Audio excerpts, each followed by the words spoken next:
हाँ, मैं बिहार से हूँ। हाँ, मैं बिहारी हूँ और एक बिहारी होने का तंज मैं बिहार से बाहर अपने ही देश में सुनने को मिलता है। इस बिहारी शब्द को गाली की तरह इस्तेमाल होते देखा है और अगर बिहार से बाहर अपने ही देश में दक्षिण भारत की ओर चले जाओगे तो हिंदी बोलकर चिढ़ाया जाता है। जब महाराष्ट्र में हिंदी बोलने वाले को कहा जाता है कि आप मराठी बोलिए और अगर काम यहाँ करना है तो आपको मराठी बोलना पड़ेगा और कभी-कभी तो माहौल आक्रामक भी हो जाता है। तब यह सभी राजनीतिक पार्टी के नेता चुप हो जाते हैं, खामोश हो जाते हैं और कभी कुछ नहीं बोलते कि आप एक हिंदी बोलने वालों को क्यों मजबूर करेंगे, आप मराठी बोलने के लिए।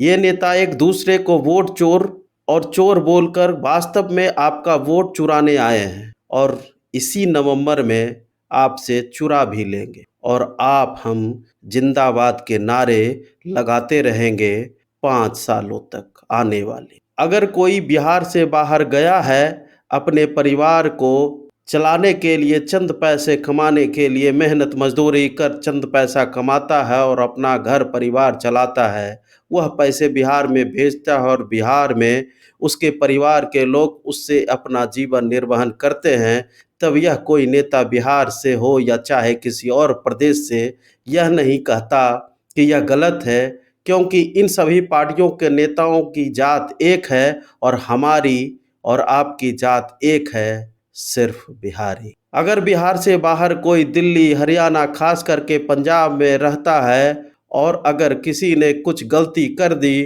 तो सीधा मुंह पर आता है किसी बिहारी ने किया होगा और क्या कहा जाता है, यह शब्द मैं शब्दों में इस चैनल पर बयान नहीं कर सकता, शायद गाली ही होती है। बीप बीप बीप आप समझ लें, उसके बाद बिहारी लगा दिया जाता है। बिहारी होने का नाता तो ऐसा है जैसे ललाट पे लिख दिया गया हो कि तुम बिहारी हो। जो बाहर जाते हैं, खास करके कम पढ़े लिखे जो औद्योगिक क्षेत्र में काम करते हैं और झारखंड से भी हैं, तो उन्हें भी बिहारी ही कहा जाता है। इन नेताओं को तब समझ में नहीं आती क्यों राष्ट्रीय स्तर पर इसका कोई विरोध नहीं होना चाहिए, आवाज नहीं उठानी जानी चाहिए। कोई बिहार और झारखंड से रोजगार के लिए बिहार से बाहर दिल्ली, सूरत, मुंबई, चेन्नई, बेंगलुरु कहीं भी जाता है तो वहां पर उसको जहनियत झेलनी पड़ती है। क्या इसका विरोध